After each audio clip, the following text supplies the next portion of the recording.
하나님 말씀은 창세기 30장 25절부터 43절까지 보도록 하겠습니다.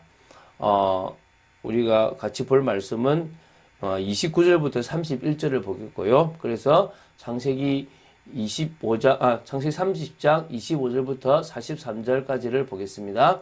우리 29절부터 31절 합독하겠습니다. 다 같이 합독하겠습니다. 야곱이 그에게 이르되 내가 어떻게 외삼촌을 섬겼는지 어떻게 외삼촌의 가축을 쳤는지 외삼촌이 아시나이다. 내가 오기 전에는 외삼촌의 소유가 적더니 번성하여 때를 이루었으니 내 발이 이르는 곳마다 여호와께서 외삼촌에게 복을 주셨나이다. 그러나 나는 언제나 내 집을 세우리까. 라반이 이르되 내가 무엇으로 내게 주랴. 야곱이 이르되 외삼촌께서 내게 아무것도 주시지 않아도 나를 위하여 이 일을 행하시면 내가 다시 외삼촌의 양떼를 먹이고 지키리이다. 예, 어떤 부분인지 이제 우리가 좀 나눠보겠는데요. 자, 지금까지 야곱의 12아들들이 어떻게 태어나게 되었는지를 봤습니다. 이스라엘 백성들에게서는 그게 되게 중요한 어떤 가문의 배경이고 시작이 되는 부분이기 때문에 봤겠죠. 우리의 할머니는 누구였다. 우리의 아버지는 우리의 그 첫 조상은 누구였다. 이런 것들을 나름대로 이렇게 생각했지 않겠습니까? 그렇죠? 대부분의 학자들이 요 20년간의 하란 도피 생활 중에서 14년쯤 끝났다라고 보고요. 이제 한 6년 정도의 삶이 이제 이 재산을 이렇게 이제 늘리게 되는 이제 그런 부분으로 보고 있습니다. 이제 야곱과 라반과의 품삯을 이제 재계약하는 부분들이 나옵니다. 그래서 이제 이것 때문에 이럴 것이다. 왜냐하면 7년 14년을 일했고 나서 다시 아마 품삯을 재계약하지 않았겠나 싶은데 지금이 그 시점 아니겠나 보니까 14년이 지났다고 보는 겁니다. 야곱의 6년간의 이 봉사기간 연장이라기보다는 이제 일을 시작했던 부분이고요. 그리고 그 과정에서의 야곱의 재산이 이제 많아지게 된 것을 지금 이제 보려고 합니다. 자, 이제 세속적 이익을 둘러싸고 인간과 인간 간의 갈등, 또 그리고 현실의 이면에서 모든 것을 하나로 엮어서 당신의 구속적 의지를 한치 오차 없이 실현해 나가시는 하나님의 섭리 등을 우리는 여기서 조금씩 보려고 하는 것입니다.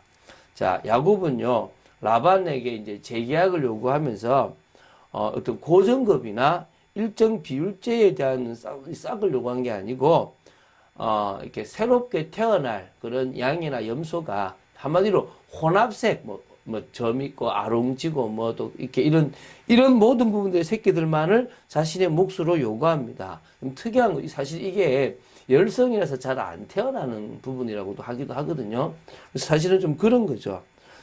이 야곱의 이런 요구가 이 단색 계통의 새끼와 혼합색 계통의 새끼가 태어날 확률에 대해서 치밀한 어떤 유전학 또는 어떤 우생학적 어떤 계산에 의한 것은 아니라고 봐야 됩니다. 왜냐하면, 이게 이제 그렇다면은 나중에 그가 하는 행동들이 그럴 수가 없거든요. 근데 오히려 이 불리한 조건을 내걸었다고 보면 됩니다. 그냥 하나님의 은총에 대한 막연한 기대, 그 당시에 있었던 그런 우상 같은 이렇게 좀 미신 같은 것들을 좀 활용했던 것 같기도 하고 자기의 바램을 활용했던 것 같기도 한데요. 자, 어쨌든 이렇게 했던 게 이게 불리한 재계약을 제시했던 이유 중에 하나가 이 라반이 너무나 머리가 이렇게 비상한 사람이기 때문에 어떻게든지 이제 서로 덜 주고 더 받으려고 하는 이런 관계 속에 있으니까 나름대로 이렇게 그것을 머리를 쓴 것이 아닐까라고 생각을 합니다. 사람이 이게 자유로울 수 없잖아요. 우리가 최선을 다해서 외삼촌의 그 재산을 늘렸다면 자신도 잘 되고 외삼촌도 잘 되는 방법을 택하면 좋은데 이제 6년이 지나고 나면 또 이렇게 아주 획격한 차이가 좀 납니다.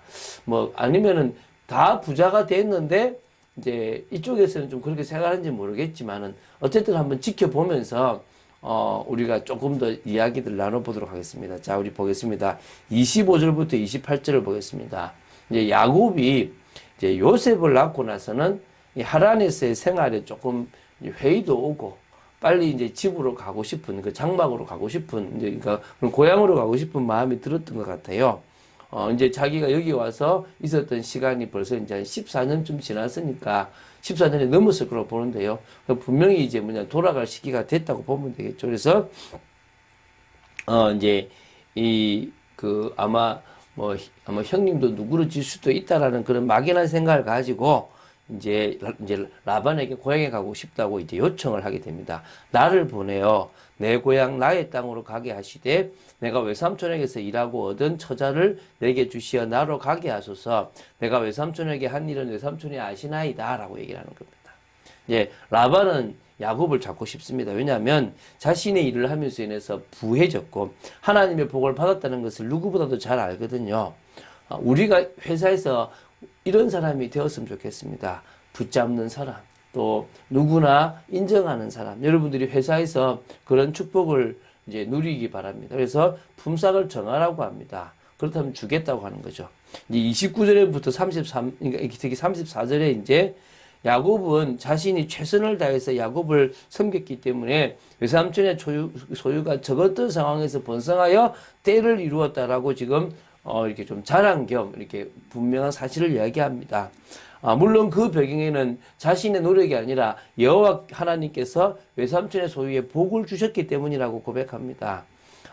그래서 이제 그런데 자신은 아직도 집을 세울 만한 아무것도 없다는 것을 밝히고 있죠. 그래서 이제 라반이 뭘 줄까라고 이제 질문을 할 때 이제 야곱은 특이한 제안을 합니다.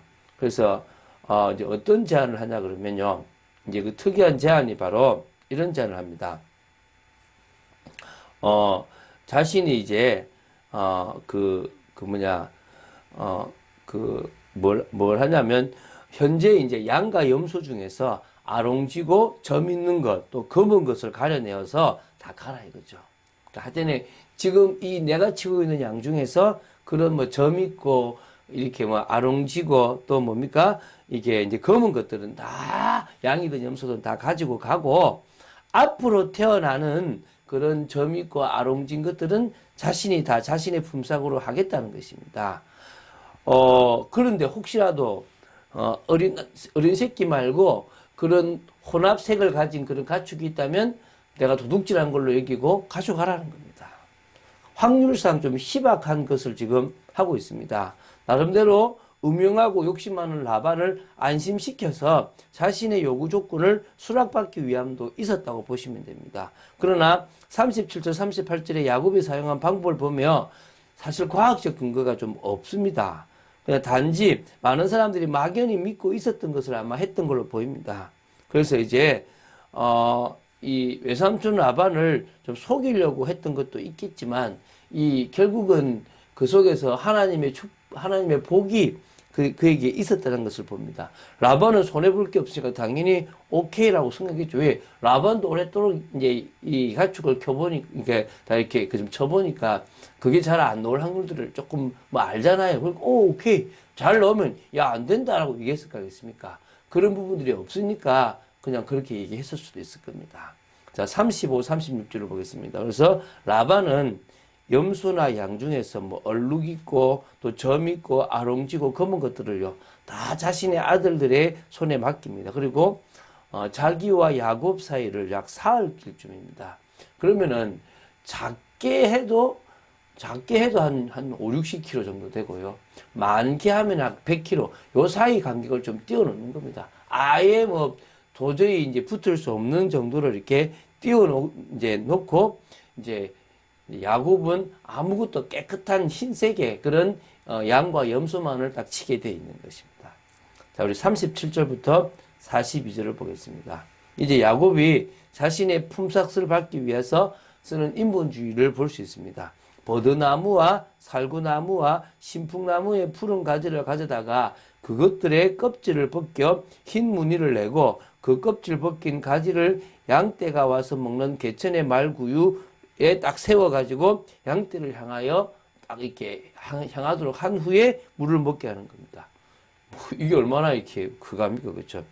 당시 목자들은 양떼들이 물을 먹는 장소에서 이렇게 좀 즐겨서 이제 교미했다고 이렇게 믿었던 것을 봅니다. 그래서 야곱은 양들이 날마다 와서 물을 마시던 이 고랑들 안에 얼룩무늬 새끼를 얻게 하기 위한 자신만의 처방전을 이렇게 세운 겁니다. 이게 어떤 효과가 있는지는 아직도 뭐 밝혀진 게 없습니다. 그냥 자신만의 방법인 거죠. 그래서 양과 염소의 떼가 물을 먹으러 올 때에 새끼를 베는데 가지 앞에서 새끼를 뱀으로 얼룩얼룩한 것과 점 있고 아롱진 것들을 낳게 되었다고 성경은 말합니다. 참 웃기지 않습니까? 어쨌든 이렇게 하나님께서 복을 주셨어요. 이 나뭇가지 알록달록한 색깔과 무늬에 영향을 받아 반점을 지니거나 알록달록한 색깔을 띤 종자가 태어난다고 하는 것은 이 가축이 수태될 때 어미의 심리 상태나 환경에 대한 영향을 받는다고 생각하는 당시 사람들의 생각을 방해한 표현이지 과학적인 근거는 없다라고 보시면 됩니다. 이 우성이 뭐냐면 순백의 양과 순백의 염소가 우성이거든요. 얼룩얼룩한 것과 점 있는 것은 열성의 변종이니까 결국은 사실은 수태하기 어렵다라고 보면 되는데 하나님께서 복을 주셔가지고 그런 어떤 변종들이 많이 태어난 거예요. 자, 그래서 이거를 또 어떻게 했냐 그러면 튼튼하고 실한 것들이 태어날 때는 어떻게 합니까? 이제 그렇게 그 나무를 세워두고 약하고 힘없는 것들은 그렇게 하지 않았다는 것입니다. 그러니까 최대한 야곱은 자신의 양을 또 자신의 그 염소를 많이 하려고 온갖 방법을 다 썼다는 거죠. 근데 결국 그렇게 해가지고요, 야곱이 매우 번창하여 양떼와 노비와 낙타와 나귀가 많아졌다는 것입니다. 하나님이 베델의 약속대로 복을 주셨다는 것입니다. 여러분이 하나님의 말씀의 약속을 붙잡는다면 응답받게 되어질 줄로 믿습니다. 야곱이 자신의 재산을 누리기 위해 노력한 것이 보여지십니까? 몸부림쳤다라고 저는 보이는데요. 하나님께서 이렇게 하지 않더라도 저는 복을 주실 거라고 믿습니다. 또 정말 우리가 그런 인생을 살아가야 될 줄 믿습니다. 근데 사실은 이렇게 자기가 뭐 기도하고 했는지 모르겠지만 하나님이 하셨다라고 고백을 하기도 합니다. 자, 우리가 확립되는 게 중요하거든요. 뭐냐면 붙잡을 말씀을 붙잡고 또 우리가 기초적인 것들을 확립하면서 반석의 축복을 누리고 또 함께의 비밀을 누려나가고 또 그리고 전도를 이어갈 수 있도록 우리가 한다면 우리는 사실적으로 하나님이 기뻐하시는 삶이 될 줄로 믿습니다. 좋은 병사, 경계하는 자, 농부라는 중요한 그런 삶의 자세, 전도자로서의 삶의 자세들이 우리 삶에 늘 있어서 우리가 우리 인생을 살아가는 것이 아니라 주님이 원하시는 인생을 한 걸음 한 걸음 살아나가며 정말 충성된 사람들에게 부탁할 수 있는 올 한 해 우리 주위에 정말 하나님이 기뻐하시는 말씀 운동이 일어나게 되기를 주 예수 그리스도 이름으로 축원드립니다. 주는 그리스도시요 살아계신 하나님의 아들이심을 고백합니다. 뭘 해도 복을 받는다라는 것을 오늘 어찌 보면 보지 않겠습니까? 아버지 하나님, 저희들이 이런 하나님의 은혜와 축복 속에 있음을 기억하고 아버지 하나님 믿음으로 한 걸음 한 걸음 나아가기를 간절히 소원하며 하나님을 의지하고 또 정말 저희들에게 주어진 모든 삶 속에 위대의 축복을 누려나가는 저희들 되도록 지켜 주시옵소서. 감사드립니다. 주 예수 그리스도 이름으로 기도드립니다. 아멘.